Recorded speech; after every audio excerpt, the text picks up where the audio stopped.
veio viver vida santa aqui, veio pra ser palavra viva e luz, veio morrer e nos levar ao Pai. Ressuscitou, mostrando o seu poder.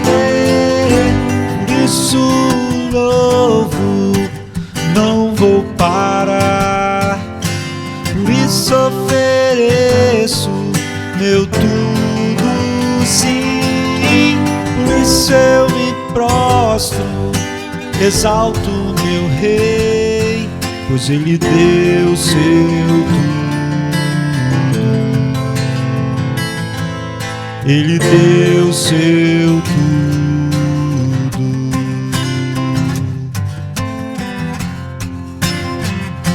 Veio viver como nós aqui, veio pra ser Senhor, amigo e Rei, veio curar, mostrando seu grande amor, subiu ao céu. 1 Coríntios 1, a partir do 19, a palavra de Deus diz assim. Então nós vamos meditar hoje, no domingo que vem, se for necessário, mais um domingo. Diz assim: porque está escrito: destruirei a sabedoria dos sábios e aniquilarei a inteligência dos inteligentes. Onde está o sábio? Onde está o escriba? Onde está o inquiridor deste século? Porventura não tornou Deus louca a sabedoria deste mundo? Visto como, na sabedoria de Deus, o mundo não conheceu a Deus, pela sua sabedoria, aprove a Deus salvar os crentes pela loucura da pregação. Já foi tempo em que os cristãos queriam saber tão somente sobre o que Deus diz a respeito disso. E não queria saber isso através de uma percepção, um sentimento, mas no único lugar onde se pode saber o que Deus diz, sobretudo, a palavra de Deus. O que Deus pensa a respeito disso?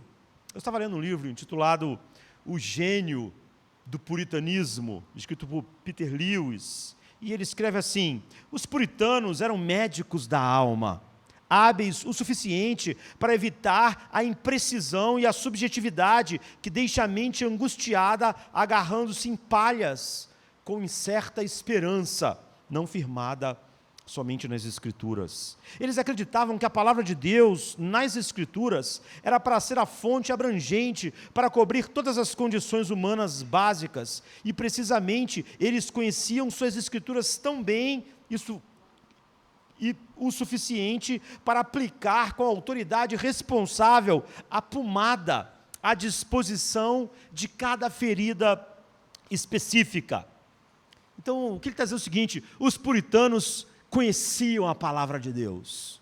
Ninguém conheceu tanto a palavra de Deus e aplicou também a cada mal da alma humana, do coração do humano e das tristezas, lutas e dificuldades que o homem passa no mundo.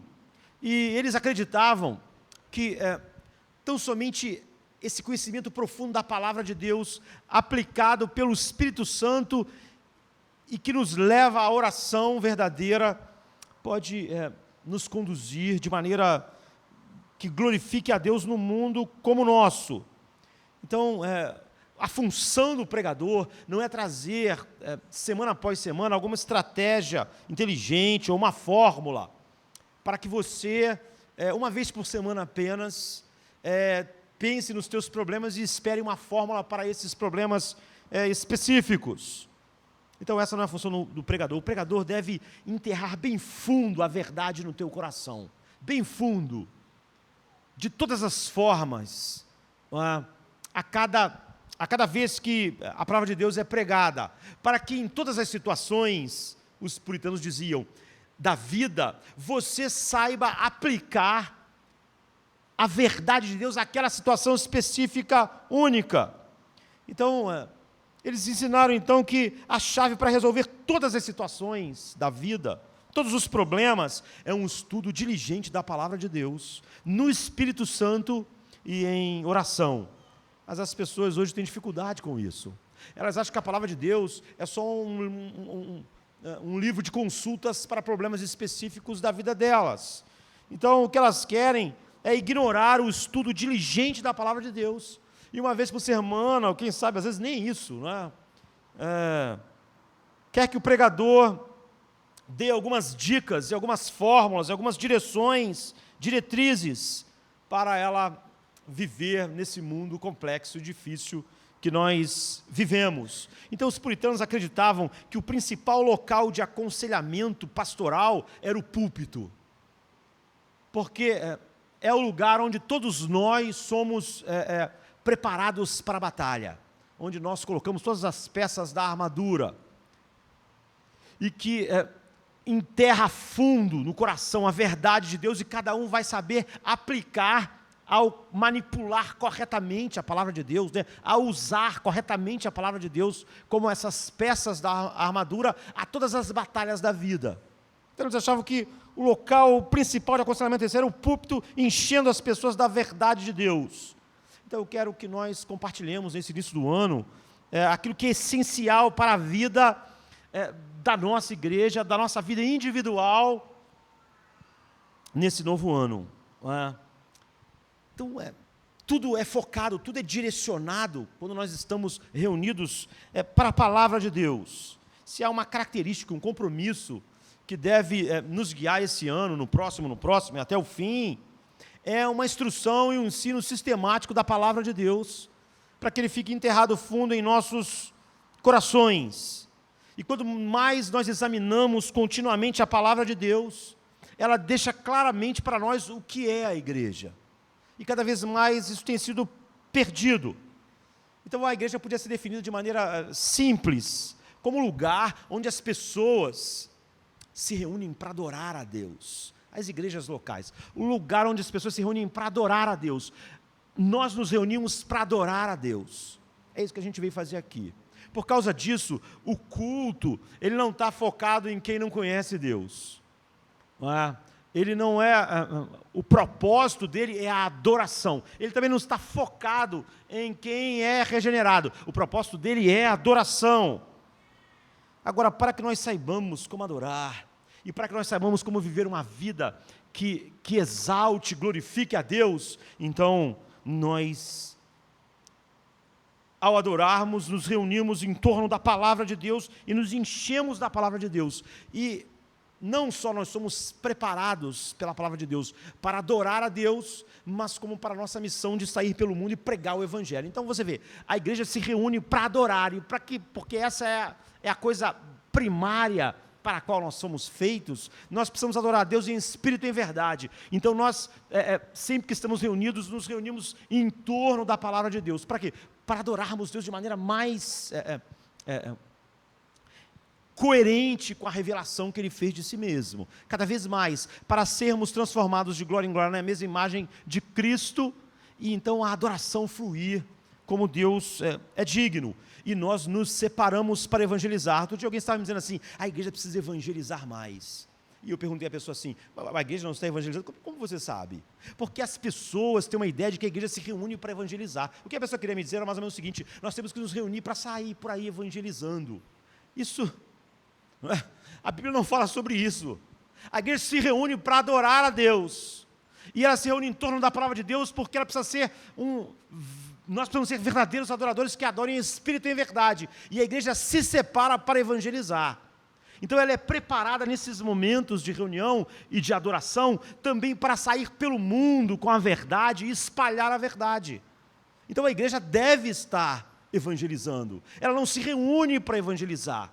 Enquanto a igreja está indo pelo mundo, ela está pregando o evangelho a todas as pessoas que Deus colocou em contato conosco. E se não estamos fazendo isso, Spurgeon dizia, ou o cristão ou é um missionário ou um impostor. Porque ele é testemunha, sereis minhas testemunhas. Vocês vão andar pelo mundo sendo minhas testemunhas.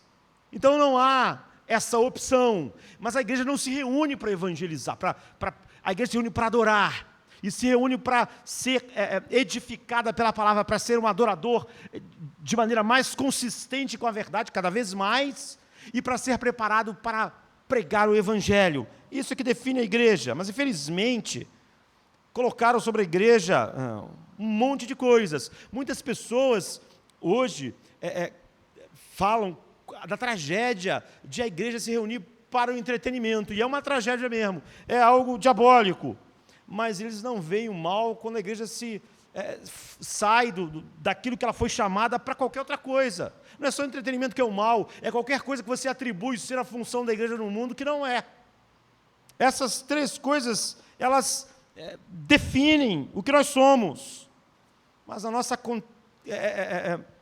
sociedade contemporânea, a igreja se tornou muitas coisas, e a igreja toma muitas formas, e ênfase, e enfoques. A igreja ela deve proteger a Amazônia, ela tem que proteger o mundo, construir a cidade, ela tem que fazer um monte de coisas que não é aquilo que a igreja foi chamada para fazer. É como se a igreja tivesse que redimir o mundo. Todos esses enfoques afastam daquilo pelo qual a igreja está no mundo e só a igreja pode fazer. Homens regenerados. Então o apóstolo Paulo, por exemplo, ele diz assim para Timóteo: até que eu venha, dê a sua atenção para a palavra, para ler, explicá-la e aplicá-la, ou seja, doutrina e exortação. Timóteo, até que eu chegue aí, mantenha o foco nisso. E é por isso que nós estamos comprometidos com isso.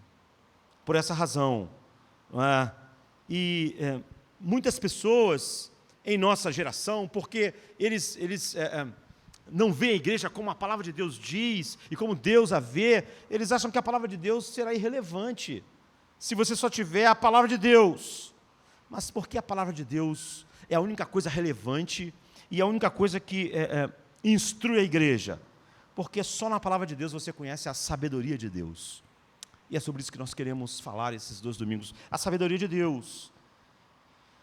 E só a sabedoria de Deus fala para as necessidades espirituais do homem. Fala para a alma do homem, para o coração do homem, para o problema moral do homem. Todas as outras coisas, quando a igreja tenta fazer como o mundo, é tão inútil quanto o que o mundo está fazendo. Não chega a lugar nenhum. Então agora nós temos uma questão simples para enfrentar. E Paulo vai tratar disso no primeiro capítulo de 1 Coríntios e no segundo. É que existe uma sabedoria chamada sabedoria do homem, é o que Paulo vai tratar. Existe uma sabedoria chamada sabedoria de Deus. Então existe a sabedoria do homem, existe a sabedoria de Deus. E elas são mutuamente exclusivas, ou mutuamente excludentes. Elas não podem conviver, elas não podem se misturar. Então, 1 Coríntios, capítulo 1, como a gente viu, ele apresenta que há um contraste entre a sabedoria de Deus e os homens, quando olham para a sabedoria de Deus, eles dizem: tolice, isso é tolice. E Deus diz da sabedoria do homem: isso é tolice. Você vê, há algo incompatível entre elas. Uma, quando olha para a outra, dá um veredicto. Deus não precisa, é sobre isso que Paulo vai dizer para a igreja dos Coríntios, que estavam cheia de problemas, tão comuns à igreja de hoje. Deus não precisa da sabedoria dos homens, e os homens não querem a sabedoria de Deus. Deus não precisa da sabedoria dos homens, e os homens não querem, não têm nenhum interesse na sabedoria de Deus. Deus não aceita a sabedoria dos homens, e os homens não aceitam a sabedoria de Deus. Elas são mutuamente exclusivas. Uma exclui a outra, você não tem como ter as duas. Então ele diz assim: porque a palavra da cruz é loucura para os que perecem, mas para nós que somos salvos é o poder de Deus. Porque está escrito: destruirei a sabedoria dos sábios e aniquilarei a inteligência dos inteligentes. Onde está o sábio? Onde está o escriba? Onde está o inquiridor deste século? Porventura não tornou Deus louca a sabedoria do mundo, deste mundo? No 21, visto como na sabedoria de Deus, o mundo não conheceu a Deus pela sua sabedoria, aprove a Deus salvar os crentes pela loucura da pregação. Porque os judeus pedem um sinal, e os gregos buscam sabedoria, mas nós pregamos a Cristo crucificado, que é um escândalo para os judeus e uma loucura para os gregos. Mas para os que são chamados, tanto judeus como gregos, lhes pregamos a Cristo, poder de Deus e sabedoria de Deus, porque a loucura de Deus é mais sábia do que os homens, e a fraqueza de Deus é mais forte do que os homens. Porque vede, irmãos, a vossa vocação, que não são muitos os sábios segundo a carne, nem muitos poderosos, nem muitos nobres que são chamados, mas Deus escolheu as coisas loucas deste mundo para confundir as sábias, e Deus escolheu as coisas fracas deste mundo para confundir as fortes, e Deus escolheu as coisas vis deste mundo e as desprezíveis e as que não são, para aniquilar as que são, para que nenhuma carne se glorie perante Ele. Então a igreja é uma comunidade redimida de pessoas que vivem de acordo com a sabedoria de Deus, no mundo dirigido pela sabedoria dos homens. A sabedoria de Deus é revelada através da palavra de Deus, aplicada em nossas vidas pelo poder do Espírito Santo. E essa é a fórmula básica que o apóstolo Paulo vai enfatizar. E ele está dizendo para aquelas pessoas que, se elas não perceberem como essas coisas são excludentes, elas sequer começaram a se relacionar com a verdade de Deus. O que ele diz é que nós, como filhos de Deus, cremos que cada necessidade espiritual da vida, cada necessidade da alma, do coração, da mente, é coberto de maneira abrangente pela verdade de Deus. E não há nada em relação a essas coisas que a palavra de Deus falte alguma coisa, ou que precisa da complementação de alguma outra coisa, ou daquilo que vem do homem. Então, a partir desse púlpito, sempre a palavra de Deus deve ser pregada até que ela seja, penetre os nossos corações profundamente, e porque ela é a única fonte de sabedoria. Paulo está dizendo, nós não conhecemos nenhuma, o resto, a sabedoria do mundo, ela é mutuamente excludente uma em relação à outra.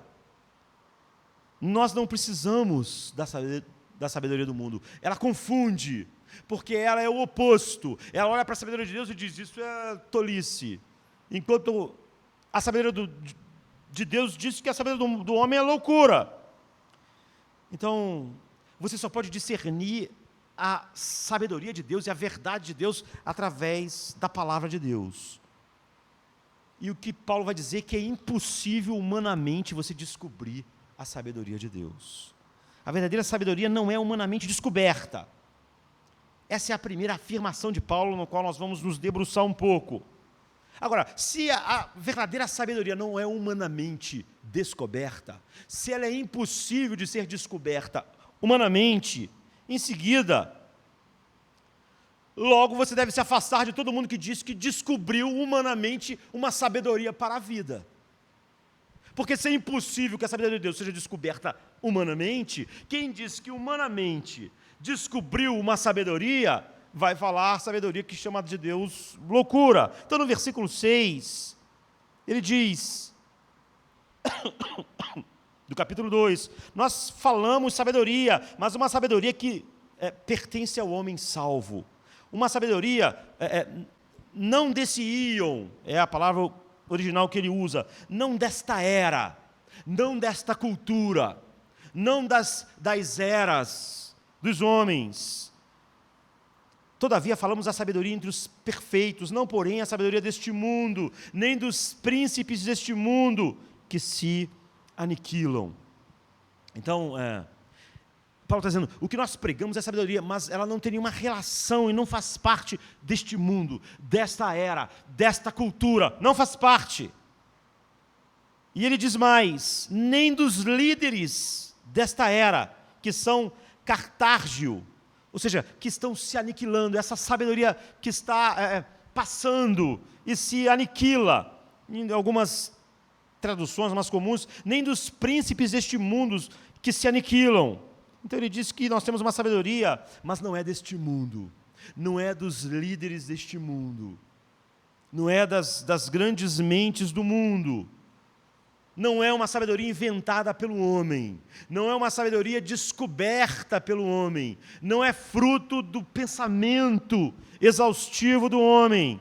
E os líderes aqui, algumas versões, príncipes deste mundo, né, vem da King James, mas na verdade, em algumas versões é os governantes, mas melhor seriam os líderes. A palavra que ele usa está falando dos filósofos, os professores, os escritores, os luminares do mundo. Não vem das grandes mentes do mundo, não vem dos grandes filósofos do mundo, não é essa sabedoria. E ele diz que a sabedoria que nós ensinamos, ela é mutuamente excludente da sabedoria do mundo. Elas são opostas. Elas são mutuamente exclusivas. E pode ser que eles sejam inteligentes, pode ser que eles sejam educados, talentosos, mas eles, o apóstolo Paulo afirma, tudo que eles dizem é totalmente temporário. Serve hoje, não serve amanhã. Ele usa, algumas versões, usa a expressão que se aniquilam. Ou seja, não é eficaz, é ineficaz. É por isso que passam uns anos, tudo muda. Ela se aniquila, ela se gasta pelo uso. Ela não permanece. Essa é a sabedoria do mundo. Seu poder e sabedoria humano é limitado. São teorias que servem para o hoje, mas logo todo mundo vê que aquilo não funciona. Então aparece outra e outra, e elas são tudo que flui da filosofia humana, da mente humana, moralmente e espiritualmente impotentes para o homem. Porque todos os homens são moralmente e espiritualmente ignorantes da verdade de Deus. Então a verdadeira sabedoria não pode vir deles, porque eles mesmos estão na escuridão. Os príncipes deste mundo, os grandes pensadores, as grandes mentes, e eles não podem discernir o próprio coração, nem os problemas terríveis que se pode ver na sociedade e ver no homem, ver em si mesmo, mas não podem ser esquadrinhados pela própria mente do homem. E a razão de todas essas coisas não está na mente deles, eles são incapazes, é o que Paulo afirma. Está fora dos seus poderes de observação. O homem pode se concentrar ao máximo, mas aquilo está além dos seus poderes de observação, fora dos seus poderes de experiência. Então ouça com atenção. Paulo está dizendo o seguinte, eles não têm qualquer fonte de verdade.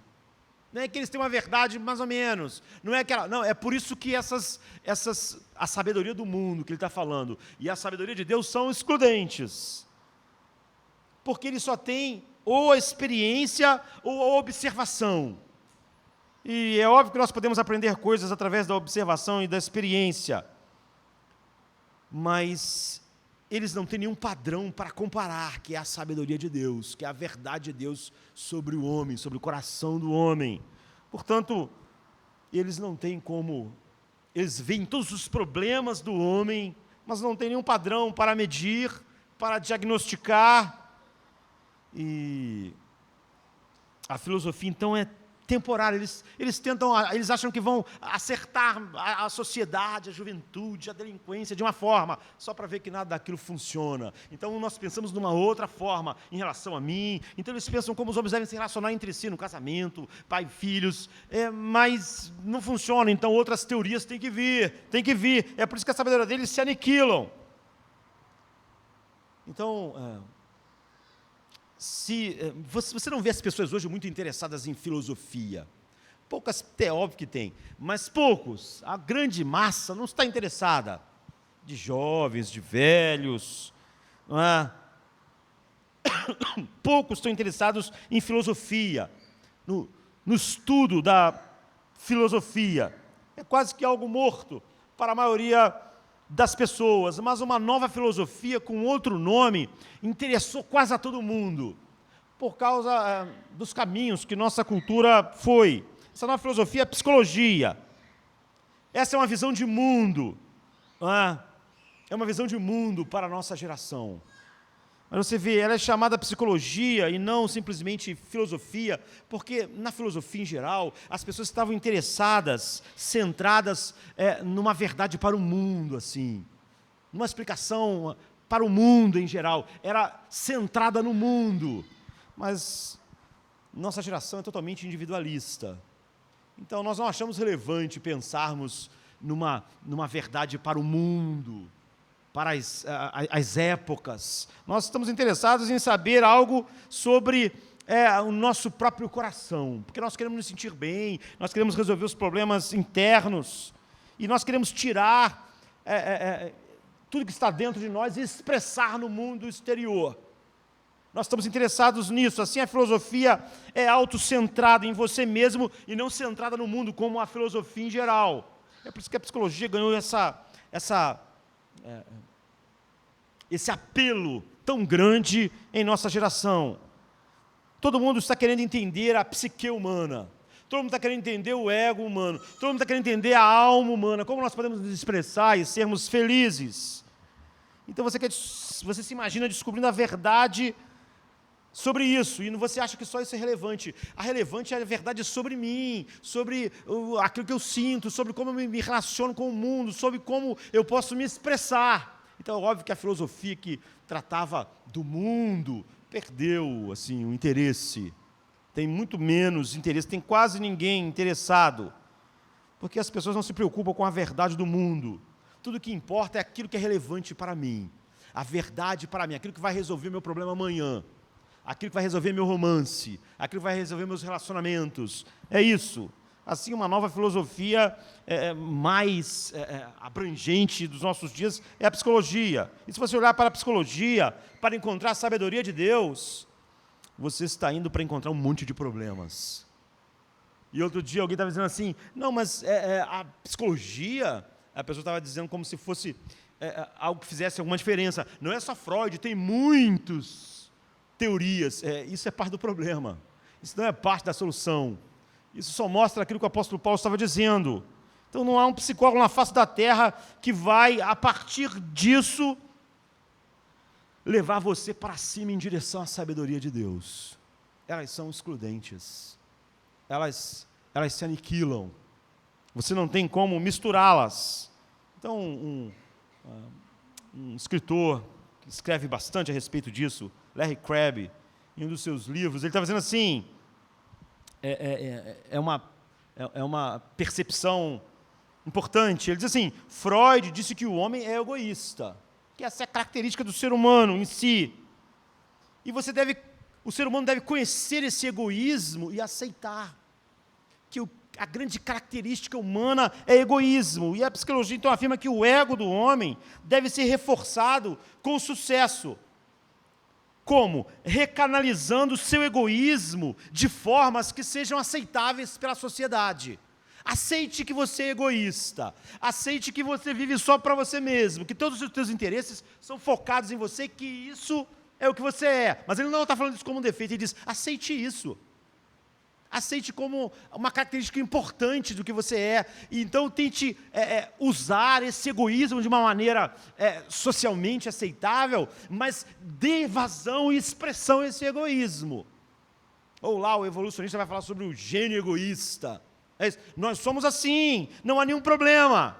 Mas Carl Rogers, por exemplo, ele nega qualquer maldade interior no homem. Você vê, ele está pensando, na psicologia dele, ele está pensando de uma forma um pouco diferente. E ele ensina que tudo no ser humano é apenas bondade. Portanto, tudo que nós devemos lutar é para tentar deixar a bondade sair. Agora, Skinner, que é um outro grande pensador, ele diz que o homem não é bom nem mal. Ele é uma massa complicada de respostas, não é? Que o valor intrínseco, quando somado, é zero. Então, na verdade, você só tem que descobrir os meios de levar o ser humano para o lado que você acha melhor para a sociedade. Porque, na verdade, não há bondade nem maldade. Há essa neutralidade. Então, você pode manipular isso. Em seguida, tem, por exemplo, o existencialismo.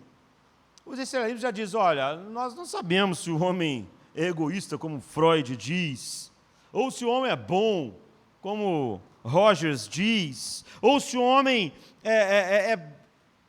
não é bom e nem ruim, como Skinner diz. Na verdade, o que nós sabemos é que a vida é absurda, que você veio do nada e vai para o nada, e no meio não existe nada, a vida é um absurdo. A única questão filosófica é o suicídio, é se você morre hoje ou morre amanhã. Porque uma coisa que vem do nada e vai para o nada não pode ter sentido. Então você, enquanto vive, na sua existência, tu deve criar um sentido para a vida. Mas não existe sentido para a vida. No final você só vira adubo. Só vira adubo do jeito que você começou. Você começa como porcaria e acaba como porcaria. E você, no meio, tem que fingir que há uma razão para a existência, porque não há razão para a existência. Então, no meio disso, você cria, nas suas experiências, você vai criando uma razão para existir. É isso que o existencialismo diz. Aí está você, então. Freud, filósofo influente, um dos mais influentes da nossa época, não é? Diz que, basicamente, você tem que saber usar aquilo que o ser humano é, em primeiro lugar, egoísta, e que não há nenhum problema em ser egoísmo, e nem devemos chamar o egoísmo de algo mal.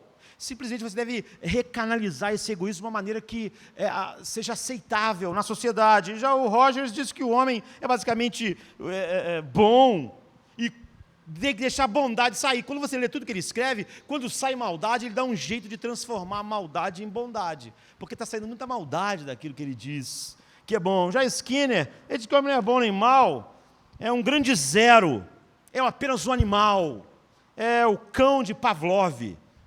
Pavlov, essa expressão é famosa, porque ele é um pensador russo, não é, do início do século XX, e ele fez uma experiência com os cães, assim, e nisso Skinner disse que essa é a explicação do homem. Pavlov, ele fez os cães, chama de o cão de Pavlov, mas ele não usou só um cão, ele usou um monte de cão para fazer e chegar à sua conclusão. Ele fazia os cães salivarem, ficar com água na boca sem comida. Como? Ele dava comida aos cães, e quando dava comida ao cão, ele tocava uma sineta. E sempre dando comida, tocando a sineta. E depois de muito tempo fazendo aquilo com o cão, quando Pavlov tocava a sineta sem a comida, os cães salivavam, babavam, não é? E Skinner disse que, então, o ser humano é só isso, um feixe desses desejos que você, usando as sinetas certas, a terapia correta, você vai fazer ele babar pela coisa melhor. Então, você pode fazer a sociedade ir para caminhos melhores, com os cães babões que nós somos, de Pavlov. Você vê, as ideias dele são contraditórias. Um diz que é bom, um diz que é egoísta, um diz que não é bom nem mal, o outro diz que você é só, pode ser condicionado. Por exemplo, quando você vê o filme como o Tubarão, assim, tem uma músicazinha sempre que o tubarão vai atacar, não é? Então, quando não tem ataque nenhum de tubarão, só está o mar, mas quando aquela musiquinha começa, tu começa a pensar, vai ter um ataque de tubarão. Você já fica assim, Skinner vai dizer, tá vendo? É isso que a gente tem que fazer, todo mundo é só o cão babão de Pavlov. Você tem que fazer isso, nós temos que fazer isso, usar essas experiências. O ser humano já nasce com certos reflexos, nós só temos que usar, esses reflexos não são nem bons nem maus, você só tem que saber manipulá-los. Olhe para a sociedade, essas são as ideias. O existencialista, como eu disse, diz, olha, não é nada disso, a vida não significa nada, não tem nenhum sentido, a vida é um absurdo. Nós começamos como adubo e acabamos como adubo, e nossa vida não tem sentido nenhum. Nós temos que fingir que existe um. Nós temos que encontrar, enquanto existimos, experiências que nos criem um sentido para a vida, mesmo sabendo que não existe sentido nenhum. Portanto, a única questão filosófica é realmente o suicídio. Nós somos um protoplasma esperando a nos tornar adubos de novo, fingindo que a vida tem algum significado. Que o altruísmo é bom, que ajudar os pobres é bom. A gente inventa isso, porque, na verdade, a gente é tudo adubo indo para se tornar adubo, e no meio do caminho não existe nada. A vida é um absurdo, não existe coisa boa e má. A gente tem que criar isso para existirmos, porque a vida é só ânsia e vômito, quando nós pensamos nela de verdade. Você vê, nenhuma dessas coisas chega à verdade divina. Desenvolva ela como você quiser, nunca vai chegar perto. É por isso que Paulo diz, a sabedoria do mundo, que se aniquilam, elas se aniquilam. Cada um olha para um homem e está tendo ideias totalmente diferentes. E nenhuma delas vai te levar para próximo de Deus. A menos que você tenha um pensamento antitético, você e isso não tem sido comum, você vai ver que tudo isso é contrário à verdade divina, de todas as formas. E a confusão na igreja dos Coríntios é que era uma sociedade totalmente dominada pela filosofia, uma sociedade culta, sábia, não é? Com grandes antepassados como Sócrates, Platão, Aristóteles. Eles amavam a filosofia, e aquelas pessoas pensaram que podiam misturar a sabedoria, essa sabedoria, e casar ela com a verdade de Deus. Paulo está dizendo, é impossível, sem adulterar a verdade de Deus, é impossível. E ele diz, a sabedoria do mundo está passando, elas se aniquilam, os homens sábios passam, eles morrem, e a filosofia deles morre com eles. E vem um outro e diz outra coisa, que aniquila, que é o oposto. Então, no versículo 7, ele diz o mais. Não é? No grego é um forte adversativo. Ele diz, mas ao contrário, ou seja, por outro lado, nós falamos a sabedoria de Deus. Nós não nos importamos com os príncipes deste mundo, não é? Com algumas traduções, com essas grandes mentes. Nós não nos importamos com a filosofia dessa era. Nós falamos a sabedoria de Deus, que ele diz, não está passando, ela continua, ela é tão eterna quanto Deus. Nós nos apegamos ao que é eterno, à eterna sabedoria de Deus.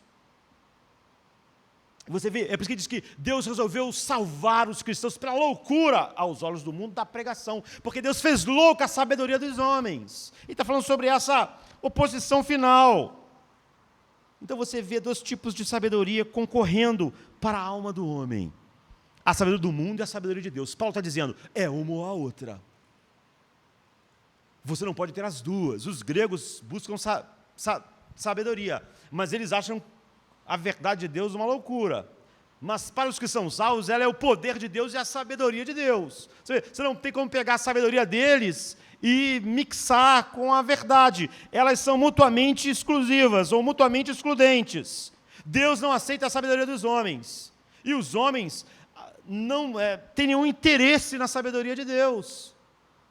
Então, as psicologias deste mundo e as filosofias do mundo riem quando você mistura o cristianismo. E nós devíamos muito mais rir de todas as ideias que eu, por exemplo, falei aqui rapidamente. Não é? Não só pela verdade de Deus que nós conhecemos, mas como elas são contraditórias. Todas elas são respeitáveis para o mundo. Todos eles são grandes pensadores, mesmo que eles estejam dizendo coisas contrárias. Um diz que é mau, um diz que é egoísta, um diz que é bom, um diz que não é mau nem que é bom, um diz que a vida não tem sentido nenhum, que na verdade não dá para saber nenhuma dessas coisas que você vendo. Eles têm pensamentos opostos, todos são grandes sábios. É óbvio que todos não podem estar certos, mas isso não importa. Por isso que Paulo diz, a sabedoria dos príncipes desse mundo que se aniquilam, passam, uma devora a outra. Então, agora você vai notar que Paulo fala sobre o mistério, mas falamos a sabedoria de Deus oculta em mistério. Isso é um perigo, assim, para nós, assim, e até para a igreja, os negócios de mistério. Paulo diz assim, mas falamos a sabedoria de Deus oculta em mistério, o qual Deus ordenou antes dos séculos para a nossa glória. Então alguém vai imaginar, caramba, você está vendo, Paulo está falando que tem um mistério, a sabedoria de Deus, ela tem um mistério, é um conhecimento secreto, há uma sabedoria, mas é um mistério. Como nós vamos saber o mistério? Como nós vamos descobrir esse mistério? De que forma mística nós vamos chegar a esse conhecimento secreto? Isso é porque você não entendeu a palavra mistério, como ela é usada no Novo Testamento. Em vez de usar um monte de palavreado técnico, eu quero deixar o mais simples possível.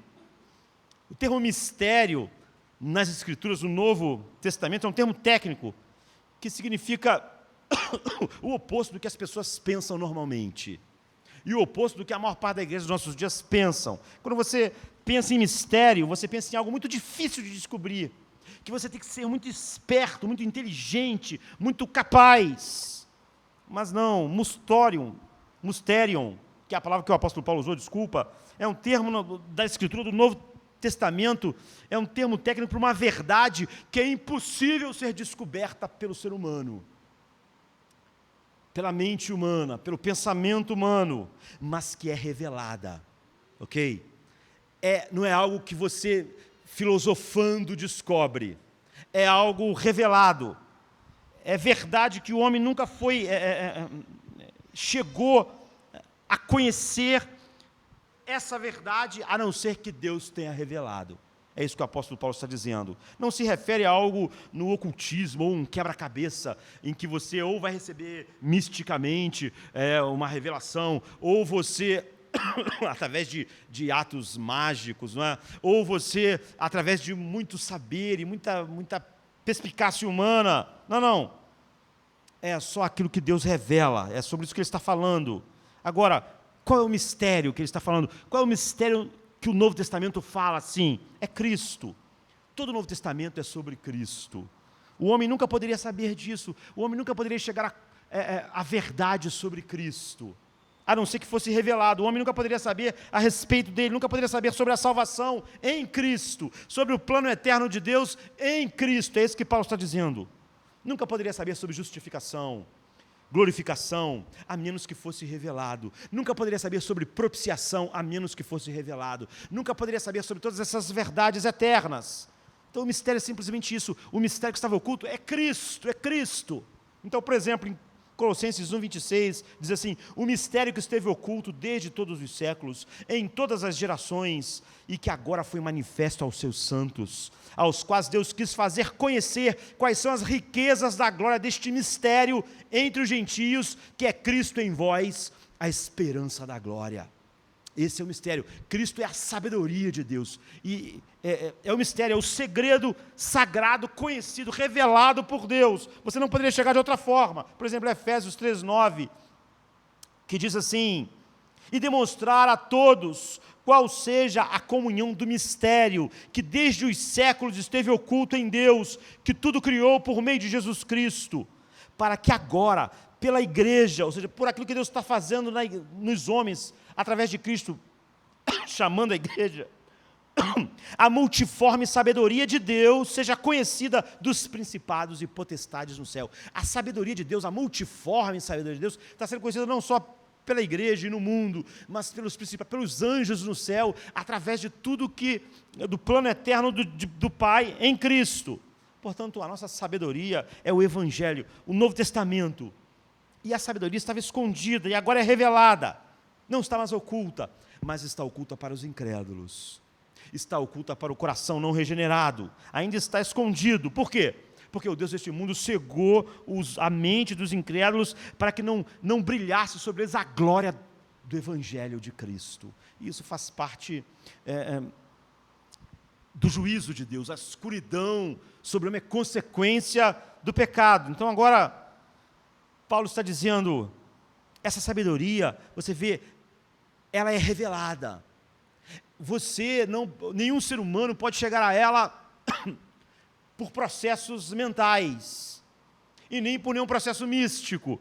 É Cristo, Deus revelou, e ele diz assim, não é uma reflexão tardia de Deus. Não é que Deus olhou lá do céu e disse, caramba, todas aquelas pessoas lá embaixo estão recebendo uma sabedoria humana toda misturada.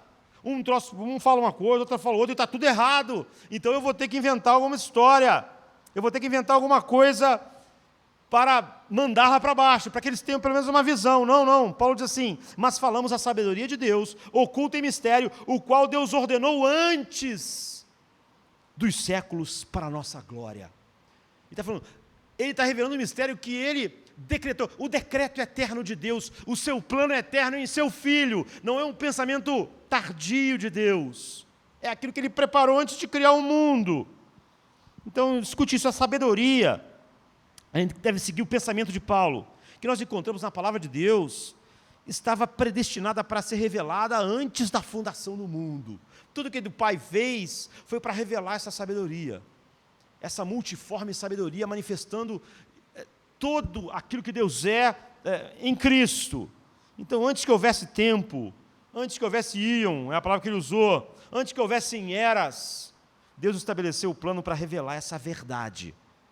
Agora, para qual propósito? Para a nossa glória. Por quê? Porque isso é incrível, para a nossa glória eterna, para que nós possamos passar a eternidade contemplando a sabedoria de Deus, a glória de Deus na face de Cristo. Então Deus, na eternidade passada, decretou, fez esse plano eterno para revelar a sua verdade salvadora a um bando de pecadores, inimigos, a fim de que eles, para sempre, desfrutem dessa sabedoria infinita de Deus em seu Filho amado. Agora, você vê o contraste, não é? É isso que Deus preparou, essa é a sabedoria de Deus. Agora, que ajuda a sabedoria do homem pode trazer a isso? Que cooperação ela pode trazer? A de Skinner? A de Rogers? A de Freud? O existencialismo? O cão de Pavlov? Que sabedoria? Ajuda? Nada. Esse é o ponto que Paulo quer que eles entendam. E é isso que eu amo sobre os puritanos, que eu estava citando. Quando você lê a literatura puritana sobre aconselhamento, não há nada sobre filosofias humanas. É óbvio, não há nada sobre a psicologia, que ela não tinha surgido ainda. Mas todas as filosofias humanas que sempre estiveram grandes e maravilhosos filósofos, tudo é sobre a Bíblia. Sabe, volume após volume é a aplicação da Bíblia em todas as áreas da vida. Coração, mente, porque eles sabiam que eles tinham um tesouro de sabedoria transcendente. E esse é o ponto, elas são mutuamente exclusivas, excludentes, elas não podem ser fundidas, você tem que escolher. As pessoas dizem, olha, por que você ensina a palavra de Deus o tempo todo? É por isso, é porque só na palavra de Deus há a verdade, a sabedoria. Agora deixa eu dar um pouco de visão geral da sabedoria de Deus. Como a Bíblia revela para nós. Por exemplo, no Salmo 147:4, a Bíblia diz, a sabedoria de Deus é infinita. Ou seja, ela não conhece nenhuma limitação. Não há nada que você possa imaginar que é um impedimento para a sabedoria que existe em Deus. Não tem limites. No Salmo 139, verso 6, diz, a sabedoria de Deus é tão incrível e tão grande que é totalmente fora do nosso alcance. Ou seja, nossos instrumentos de sondar, nossa mente, olho e ouvido, não é? Paulo vai usar essas expressões daqui a pouco, elas não podem, elas não têm como sondar, não podemos abraçar tudo. Está muito além da nossa finitude. Em Romanos 11:33, Paulo diz, ó profundidade das riquezas e da sabedoria, quão insondáveis são os seus juízos, quão inescrutáveis são os seus caminhos. É isso que ele está falando.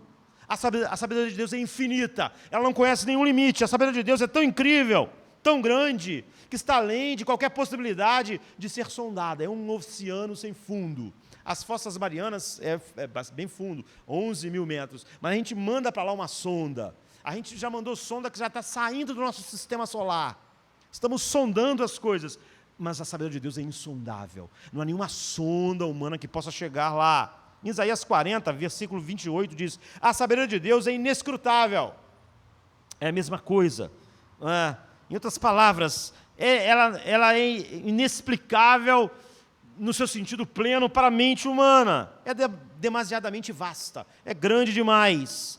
E Jeremias usa então uma expressão ainda melhor, assim, no capítulo 10 de Jeremias, 6 e 7, diz assim, ninguém há semelhante a ti, ó Senhor, tu és grande, grande é o teu nome em poder, quem não te temeria a ti, ó Rei das nações?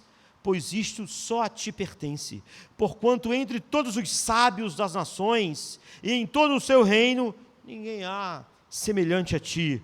Então, a soma disso tudo é a tentativa de todos esses homens nos mostrarem quão infinita é a sabedoria de Deus. É sobre isso que Paulo está dizendo, ela é infinita, não tem limites, é impressionante, é além do nosso alcance, é insondável, inescrutável, impenetrável. E não há nenhum indivíduo que possa sequer sondá-la, e não há nenhum conjunto de mentes juntas, trabalhando unidas, que possam alcançar as margens da sabedoria de Deus. Agora, se isso tudo é verdade, você fica espantado quando olha para a igreja hoje. Porque quando você olha para a igreja hoje, você pode supor que a sabedoria de Deus tem muitas limitações. Que tudo isso aqui não é verdade. Ela vai longe, a sabedoria de Deus é grande, mas ela tem um limite, ela Então nós temos que adicionar a sabedoria do homem para complementar a sabedoria de Deus, porque ela não é insondável, inescrutável, infinita.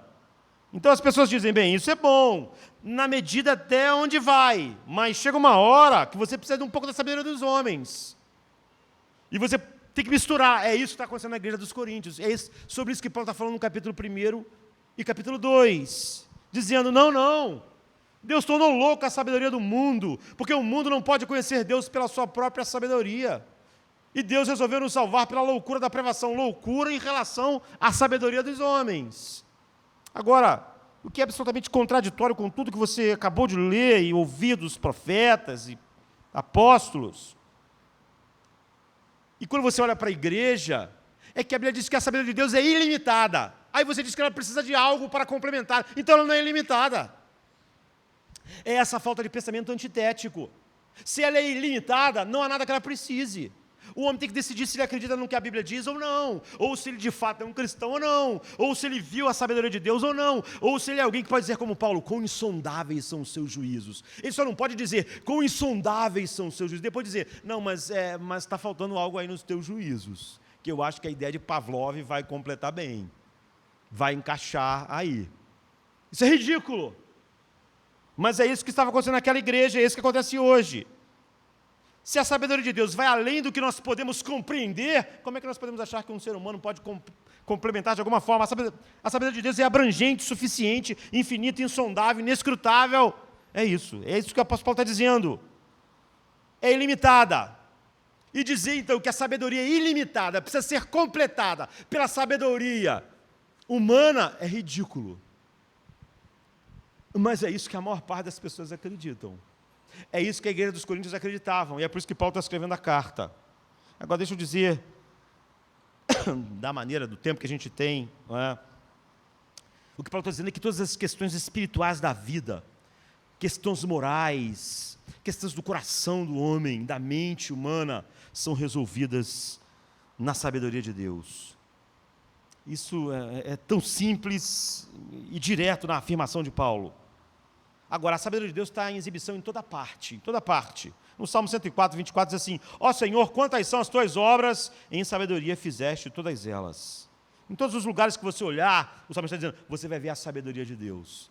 Isso em relação à criação, em um universo infinito aos nossos olhos, perfeitamente equilibrado, tanto em grandes ajuntamento de estrelas, de galáxias, quanto num pingo cheio de bactérias. Há esse caminho do macro até o átomo, o saber de Deus. A sabedoria de Deus está espalhada, é o que ele está dizendo. Há uma infinidade imensa no macro, no universo imenso, mas há uma infinidade também naquilo que é mínimo. Você, se usar todo o seu tempo, estudar tudo que você souber, no final da sua vida, você não vai saber todos os mistérios que tem numa mosca. Como funciona tudo isso? É a complexidade daquilo que Deus fez. Essa semana anunciaram, né, que a Universidade de Harvard finalmente descobriu onde está o local que controla a nossa temperatura no corpo. Não é?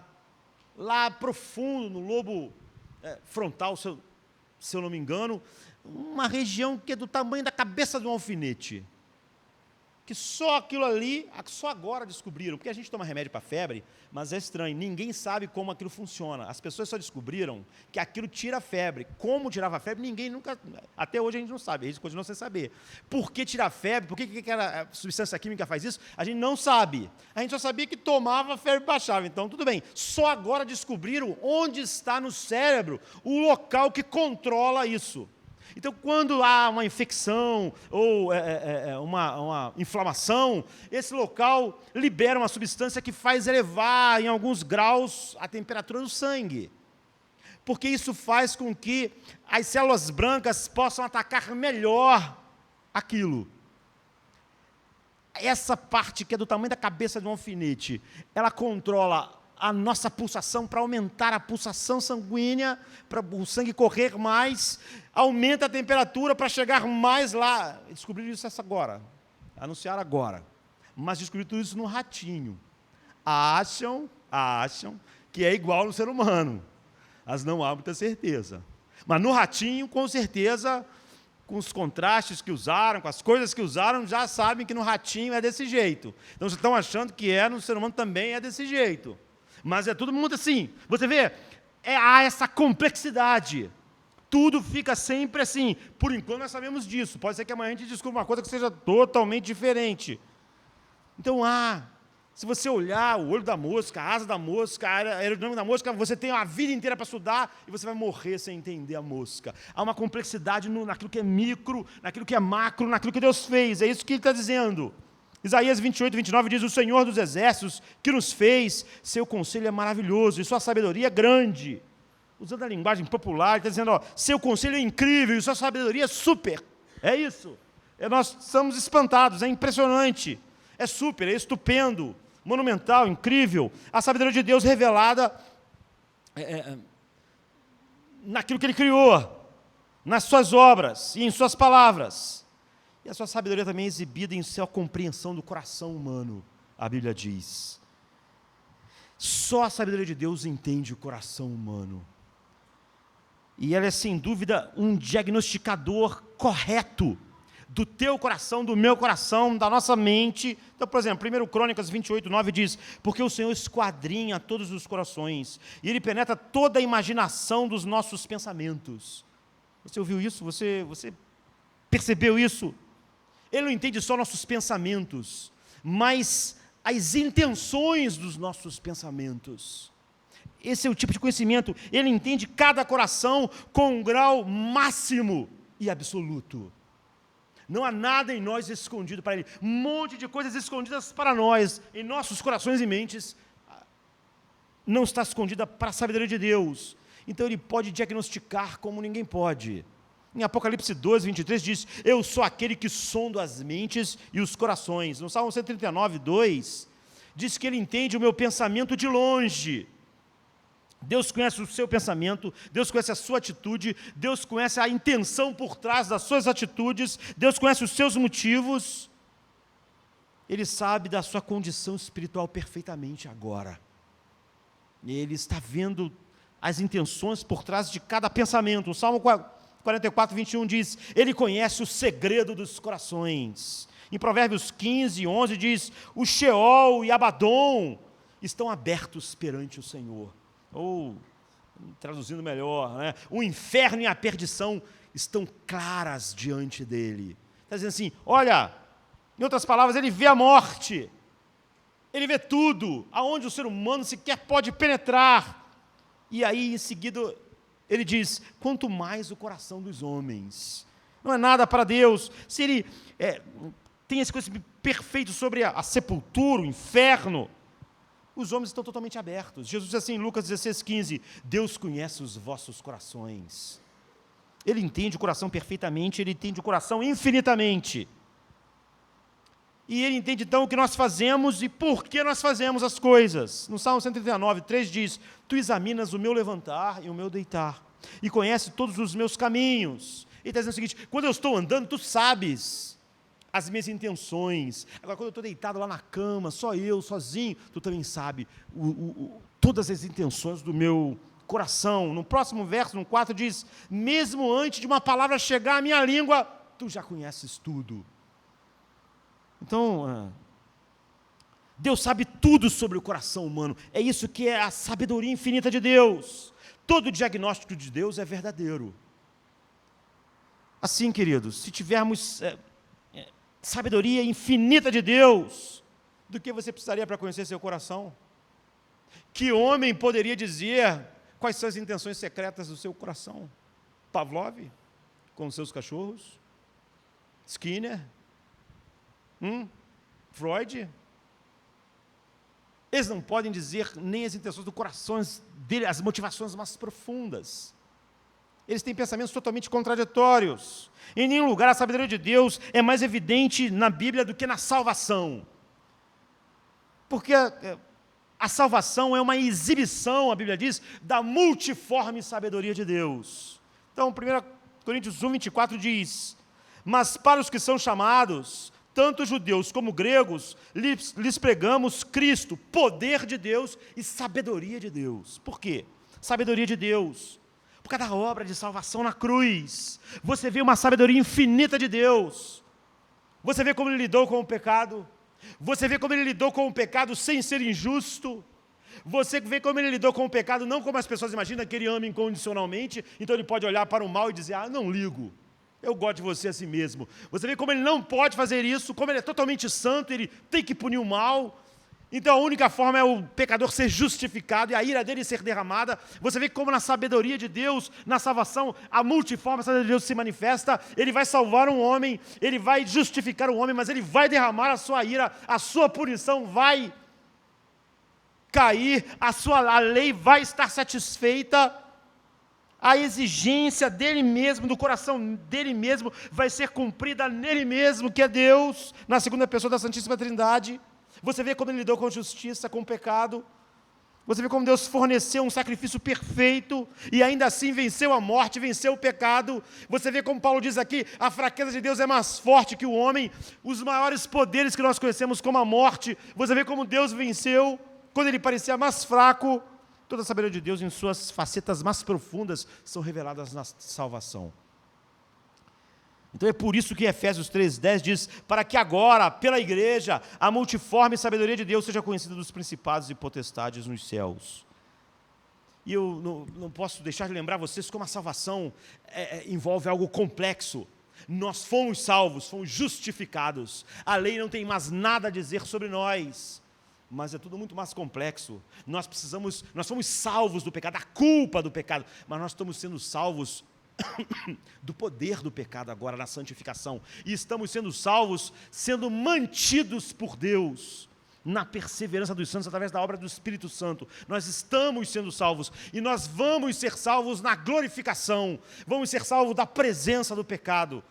Você vê como a sabedoria de Deus envolve todas essas coisas. Você tem a justificação e a glorificação. Tudo isso é salvação. Tudo isso é redenção. E somente a sabedoria de Deus para conhecer o coração humano a ponto de poder justificá-lo, mesmo derramando a sua ira. E somente a sabedoria de Deus para conhecer o coração humano, sabendo o quanto ele precisa para ser santificado, sendo que ele já nasce totalmente corrompido pelo pecado. Que poder imenso a sabedoria de Deus aplica a isso. E é somente essa sabedoria de Deus pode entender a grande necessidade que nós temos de glorificação. Você vê que tudo isso é operado pelo próprio Deus, todas essas coisas. Toda a salvação é a sabedoria de Deus em trabalho, é o que Paulo está dizendo. E por isso, quando você vai através do livro de Romanos, não é, que melhor abrange todas essas doutrinas, e você estuda cada aspecto da justificação até a glorificação, melhor ainda, da eleição até a justificação, e da santificação até a glorificação, ou a corrente de ouro. Quando você estuda tudo isso, você vê Deus trabalhando do início ao fim, a sabedoria de Deus. Por isso que o último capítulo de Romanos, capítulo 16, no último versículo 27, Paulo acaba assim, quando acaba o livro de Romanos: ao único Deus sábio seja a glória por Jesus Cristo para todos sempre, amém. É uma doxologia à sabedoria de Deus, depois de todas essas doutrinas, porque a nossa redenção é o trabalho da sabedoria de Deus. Tua salvação e a minha salvação foi pela sabedoria de Deus. A tua santificação acontece pela aplicação da sabedoria de Deus, Ele agindo. E sua glorificação é realizada através da sua sabedoria infinita. E Ele vai levar, através da sua sabedoria, você, um homem digno do inferno, ser a imagem do seu Filho. É a sabedoria de Deus, é o que Paulo está dizendo. Agora, em que a filosofia humana, a sabedoria humana, que invade nosso pensamento, poderia ajudar? Ela só nos desvia da verdade de Deus, da verdade sobre nós, tentando satisfazer nossas profundas necessidades. Por exemplo, lidar com a nossa culpa de uma maneira que nos faz mais culpados, que nem tira a nossa ansiedade, nem nossas culpas. É por isso que todos os dramas do homem continuam. Ele pode negar e negar, através dessas filosofias, sua culpa, mas ele não pode ser livre dela, porque ele é culpado de fato. Então os coríntios estavam vivendo em um mundo que estava cheio de filosofia. É a grande cultura grega, a cultura da classidade. E os gregos buscavam o quê? Sabedoria. Eles estavam cheios de todos aqueles grandes filósofos. E quando eles vieram a Cristo, eles trouxeram essa bagagem filosófica. E eles acharam que podiam misturá-las com o Evangelho. É por isso que Paulo está escrevendo, começando a carta assim: olha, a sabedoria do homem e a de Deus não são compatíveis. Elas são mutuamente exclusivas. Então você tem que soltar de cara. Senão você não na verdade, sequer vai poder adentrar nos portões da sabedoria de Deus. Então, quando Paulo falou sobre isso, ele não está falando, e nós também, que o homem não tem uma capacidade e uma sabedoria de usar recursos físicos. O homem tem, não é? Ou seja, o homem ele tem como estudar a terra, analisar, classificar, usar, beneficiar a nossa vida física. É isso que a tecnologia é. Você vê, eu estou falando no microfone, nós temos o ar-condicionado, é isso que a mente humana pode fazer. Ela pode analisar os materiais da terra e pode, então, extrair o petróleo. É isso. O que Paulo está dizendo, o que a Bíblia está dizendo é que não há nenhuma sabedoria na dimensão da alma e espiritual. É por isso que a sociedade só evolui tecnologicamente. Hoje, ela é tão ruim quanto a sociedade romana. As mesmas depravações morais, as mesmas feiuras humanas atingindo um ou outro no meio da sociedade. A loucura humana, nada mudou. Toda a sabedoria é tão somente tecnológica, está ligada aos recursos físicos, de analisá-los e poder usar para uma vida física melhor, mas não consegue entender nada sobre o homem, a alma do homem. É por isso que não há nenhuma evolução no homem moralmente. Ele pode realizar muito com a criação física, ciência e tecnologia, mas ele não pode fazer nada sobre o coração do homem, não pode fazer nada sobre o caráter moral do homem, sobre as necessidades espirituais do homem. Não há nada na sabedoria do homem que seja redentora. É por isso que a sociedade não melhora e não vai melhorar. Nós podemos mandar o homem para a Lua, para Marte, para fora do sistema, mas como o C.S. Lewis disse, Deus nos livre de mandar seres humanos para um outro planeta, porque nós só vamos conseguir mandar para lá maldade, depravação. Onde nós pisarmos, nós vamos levar quem nós somos. Não é assim? Você vê, mesmo em nossos filmes de ficção científica, os caras vão para lá, colonizam Marte, um começa a matar o outro, um começa nós levamos, C.S. Lewis diz, Deus nos livre de sairmos da Terra. O que nós levaríamos para o mundo, para os outros mundos, a não ser a nossa maldade? A nossa tecnologia é isso, ela não pode conhecer Deus. Estamos falando então sobre essa dimensão do coração, da alma, da moral do homem. Não há nada de redentor na sabedoria humana. Não há nada que melhore o ser humano como ser humano. Então, Paulo está dizendo aos coríntios, quando se trata da dimensão da alma, sabe? Só coisas como santificação, redenção, justificação, podem tocar naquilo que é profundo no drama humano. Quando se trata de compreender o coração humano, as motivações humanas, o egoísmo humano, você pode ser como Freud, dizer, o egoísmo é uma coisa boa. Vamos tentar maximizar o egoísmo de uma maneira que a sociedade possa não ser tão atingida. É isso, porque não tem como mexer naquilo, não há nada que se possa fazer. E não há nenhuma contribuição humana, Paulo diz. Nisso, sempre a sabedoria humana é oposta. E o que ele está dizendo é que, mas mais do que isso, vocês aí na igreja de Corinto têm que entender que não é só que o homem não pode fazer a contribuição, é que ele não precisa, ele não pode, e nem é necessário. Isso está no coração de Paulo quando ele começa essa sessão, e depois quando a gente vai para o capítulo 2, que é como eu quero encerrar hoje, e depois, semana que vem, continuar no capítulo 2, ele coloca diante da igreja de Corinto a exclusividade mútua, sabe, da sabedoria de Deus e da sabedoria do homem. Você não pode ter as duas. E agora ele quer entrar numa pequena explicação, para isso ficar bem claro para eles. Então ele começa no capítulo 12, no versículo 6, dizendo, no entanto, como nós vimos, nós falamos a sabedoria entre aqueles que são perfeitos. Bem, ele tem dito que a sabedoria do homem é loucura, que o homem não pode conhecer Deus. Agora ele diz que está falando da sabedoria de Deus entre os perfeitos. Essa sabedoria é para aqueles que foram aperfeiçoados em Cristo, é isso que ele está dizendo. É só para homens que foram regenerados. Você tem que entender que quando a Bíblia diz que o homem não pode compreender, você vê, é totalmente irracional a sabedoria de Deus, aquilo que Deus revela. O homem não pode entender porque ele não pode gostar do que ele entende. Sabe, é como assim, você não pode entender como um maluco está na cima da ponte para pular no rio, e você vai conversar com um maluco, com um louco que quer se suicidar. Não é? Você vai conversar com ele, ele começa a te explicar as razões pelas quais ele vai pular no rio. Você entende tudo. A vida é difícil, minha mulher fez aquilo, tal, todos aqueles problemas da vida que ele não está conseguindo suportar. Você está entendendo, não é que você diz, eu não consigo entender as razões, eu entendo.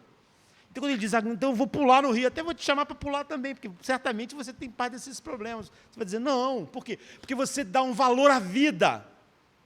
E ao ver todos aqueles problemas, você acha que a vida é mais valiosa. Então você acha que é uma loucura por causa desses problemas, o cara pular no rio. Mas não é loucura no sentido de que eu não consigo entender. Ele está falando uns troços que eu não consigo entender nada. Não, eu consigo entender os motivos. Eu só não consigo entender que esses motivos sejam mais importantes que a vida. Portanto, eu acho que é uma maluquice ele pular. É uma loucura. Ele não pode pular. Você vê, eu entendo, mas eu acho que algo é valioso demais para a conclusão que ele chegou. O homem é assim, ele entende o que está sendo dito, entende o que Deus está dizendo, mas ele ama o pecado. E ele não vê nenhuma razão e nenhuma explicação racional que mate naturalmente a paixão que ele tem pelo pecado, mesmo sendo evidente para ele. Então é loucura sim. Mas Paulo diz, os aperfeiçoados no sacrifício de Cristo. Por isso que ele fala, falamos a sabedoria entre perfeitos, entre os que foram aperfeiçoados, aqueles que são posicionalmente perfeitos diante de Deus em Cristo, homens regenerados. Então ele está dizendo, o mundo olha para Cristo e diz estupidez, é loucura, um absurdo. Mas é sabedoria. Todavia falamos sabedoria entre os perfeitos. Então ele vai, para deixar claro para nós, não porém a sabedoria deste mundo, não é deste mundo, não é dessa sociedade, não é dessa cultura, não é de Skinner, não é de Pavlov, não é de Freud, não é. Nem dessa cultura, não é a sabedoria deste mundo. Não é esse tipo de sabedoria, não é a sabedoria que o homem pode com a sua mente chegar.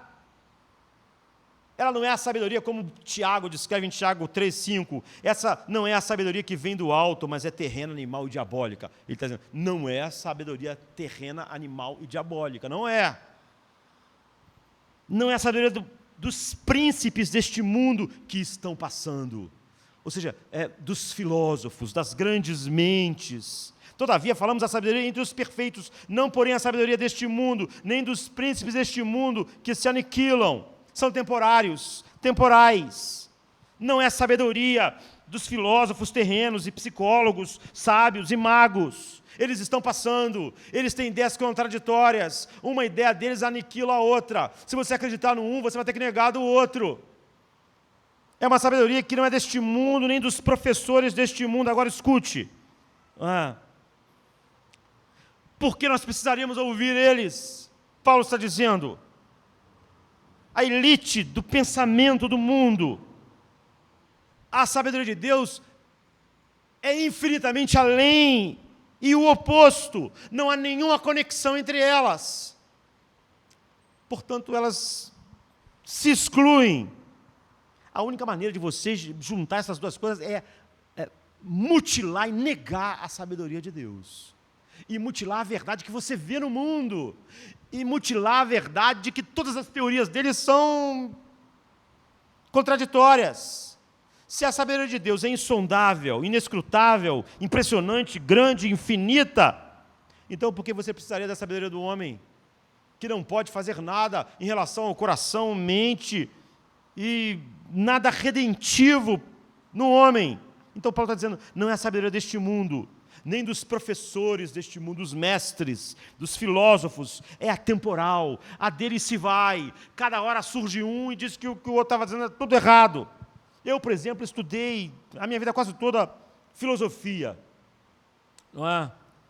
E desde a filosofia antiga até contemporânea, sabe? Platão, Sócrates, Aristóteles, até Immanuel Kant, ou os filósofos contemporâneos. E a única coisa que eu aprendi, durante todos esses anos da minha vida, é que cada vez que nasce um novo filósofo, nasce uma nova filosofia. É isso. É por isso que cada novo filósofo, ele pensa a vida e diz que aquela outra ideia não funcionava. Cada vez que você tem uma nova filosofia, ela substitui uma velha filosofia. Então você tem essa contínua mudança. O tempo todo com esses homens e suas ideias que passam. É por isso que Paulo diz, os príncipes desse mundo que se aniquilam. É isso que acontece. Essa sabedoria desse mundo, ela vem e vai. Mesmo na psicologia, por exemplo, tem 250 teorias psicológicas diferentes do comportamento humano. Por que existem tantas? Porque existem 250 psicólogos que resolveram filosofar.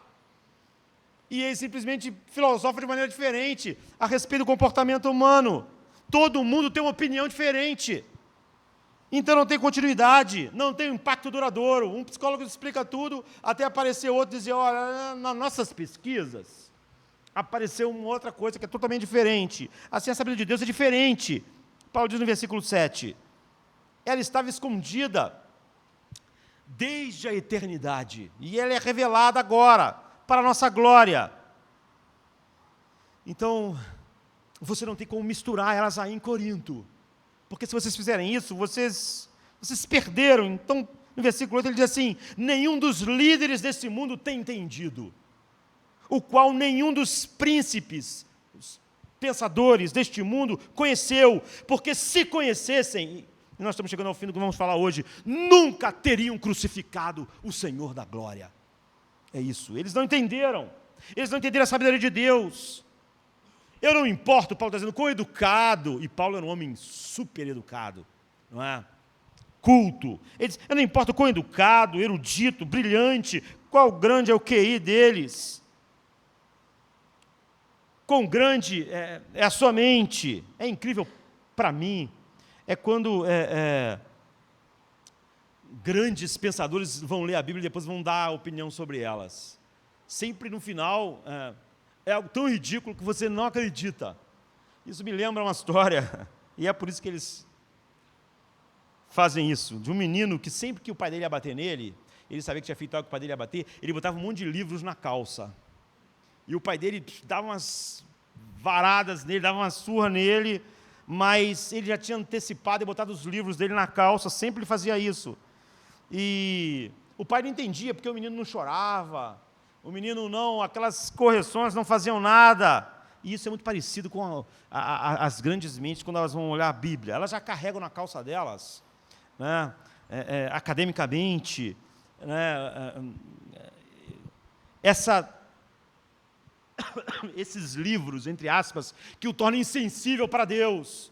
Eles já têm uma ideia, por exemplo, que o egoísmo é uma coisa boa. Então, eles já vão olhar a Bíblia com esses livros na calça. Eles são insensíveis para Deus. Eles chegam a conclusões ridículas, mesmo o texto sendo claro. Eles são como um cego, eu diria, numa galeria de arte. O cego vai lá, então ele coloca a mão no quadro, na moldura, mas ele não pode ver o que está na tela. Então ele tem que fazer uma teoria. E sempre é ridícula a teoria do que ele vai fazer, do que está na tela, porque ele não pode ver. É como um surdo, numa audição. É assim que eles são. Agora, quando você pega um homem simples, não que foi regenerado, dê a Bíblia para ele durante um ano, e você fica espantado. Um homem como John Bunyan, um homem sem cultura, escreveu uma das maiores obras que já foram escritas, como Peregrino.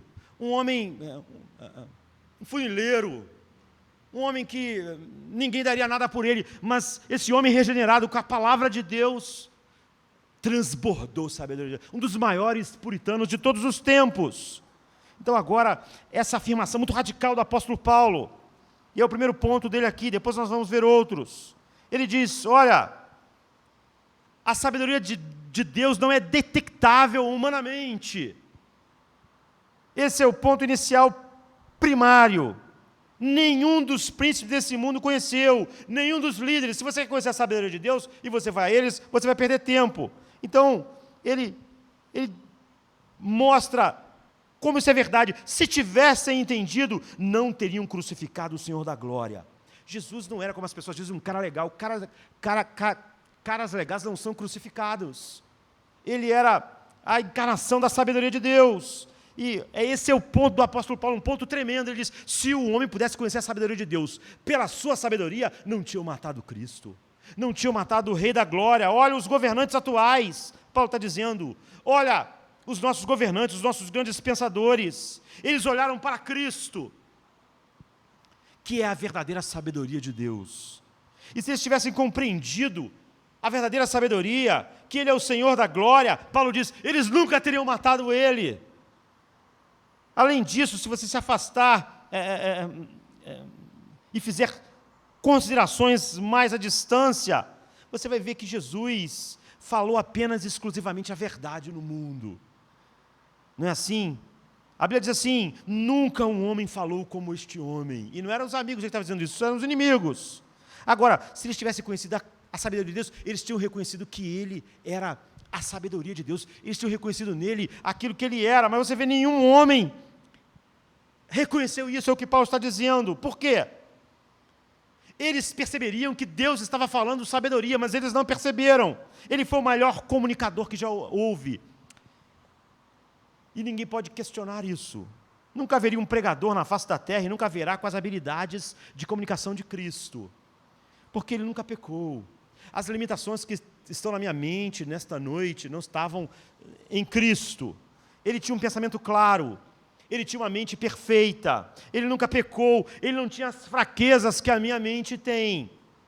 E quando vinha a verbalização da verdade de Deus, ela vinha perfeita no caminho, ela não encontrava nenhuma dificuldade. Você pode achar que não há distância, mas há uma longa distância entre a nossa mente e a nossa voz. Por isso que é difícil verbalizar as coisas. Pode haver muitos problemas entre o que nós pensamos e como nós verbalizamos, mas não em Cristo. A verdade perfeita em sua mente era comunicada de uma maneira perfeita. Esse longo caminho que eu tenho que fazer essa noite, daquilo que está na minha mente, até chegar à minha verbalização, pode encontrar dificuldades, e encontra dificuldades enormes. Mas em Cristo não, Ele era um comunicador perfeito. Ele comunicava a verdade, então, de maneira perfeita, perfeita sabedoria de Deus, sem nenhum defeito na verbalização dela. Então eles ouviram a mais pura e profunda verdade de Deus, que já se ouviu na face da terra, mas eles não puderam conhecê-lo. Eles falaram assim, não só o mataram, como Paulo diz, eles não teriam matado, se fosse possível o ser humano reconhecer a sabedoria de Deus, quando eles olhassem para Cristo, eles nunca teriam matado Ele. Mas eles disseram, solte-nos Barrabás. Eu acho que esse é um resumo de toda a filosofia humana. Pavlov, Skinner, Freud, todos eles diriam, solte Barrabás, mate Jesus, todos, sabe? Essa é a frase perfeita. Agora, se isso não resume a estupidez humana para você, o que mais vai resumir? O que era Barrabás? Um salteador, um ladrão, como a Bíblia diz, não fez qualquer contribuição para a sociedade. Agora, eles queriam que matassem Jesus e deixassem Barrabás vivo, é isso. Isso é ser totalmente cego sobre a sabedoria. Eles olharam para Deus e disseram, solte o bandido, mate Deus. É isso.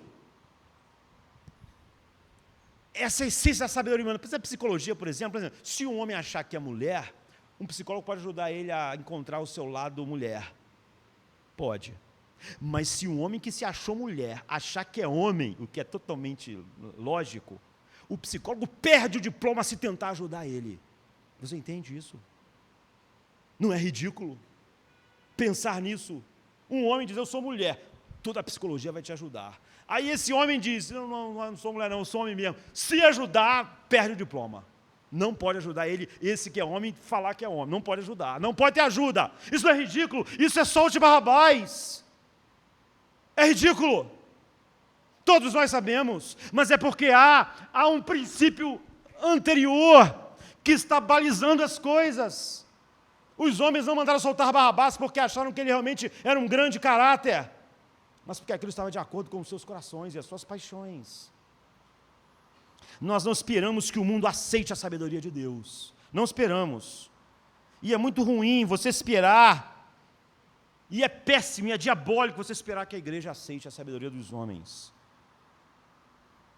E quando nós ouvimos o homem expelindo sua sabedoria, que é a pura loucura, e algumas pessoas pensando isso vai ser relevante se for introduzido na igreja, vai nos deixar relevantes, é a verdade que essas pessoas, se tivessem, mesmo sendo pastores, líderes, se tivessem no meio da multidão e dizer, mate Jesus e solte Barrabás. É a mesma estupidez, é o mesmo nível. Olhar para a sabedoria de Deus, como ele estava olhando para Cristo, e olhar para a sabedoria do homem, que justifica, não tem nada redentivo, é olhar para Barrabás e dizer, solte Barrabás. Nós preferimos ele. E a propósito, a gente tem que acrescentar que outra pessoa, não é, que ouve a palavra de Cristo através de outra pessoa, ou seja, as pessoas quando ouvem as palavras de Cristo, não é só que mandaram matar Cristo, quando ouviram a verdade de Deus através de outras pessoas, tiveram a mesma reação. A mesma reação. Isso não é novo, isso é velho. Quando eles olharam os profetas do Velho Testamento, o que as pessoas disseram? Mate eles, não queremos ouvir. Jesus disse, vocês mataram os profetas, vocês mataram. Agora depois Deus enviou os apóstolos. O que fizeram com os apóstolos? Mataram eles, decapitaram eles. O homem que escreveu esse texto, nós estamos lendo, foi decapitado pela grande sociedade sábia dos romanos. Então Deus enviou missionários. Então ferveram eles em óleo, mataram eles, jogaram eles em fogueira. E no nosso mundo contemporâneo, em muitos lugares, acontece a mesma coisa. Os homens demonstram a mesma incapacidade de discernir a sabedoria de Deus. Eles sempre olham para Cristo e dizem, solte Barrabás. Na melhor das hipóteses, eles vão ignorar a sabedoria de Deus. Na melhor das hipóteses. Na pior das hipóteses, eles vão matar quem está falando sobre elas. A respeito dela. Essa é a condição humana. A sabedoria de Deus, Paulo está dizendo no primeiro ponto dele aqui, não é detectável pela mente humana. Só depois que você pegou isso, você começou a entender o Evangelho. E os coríntios estavam perdendo o Evangelho porque perderam isso.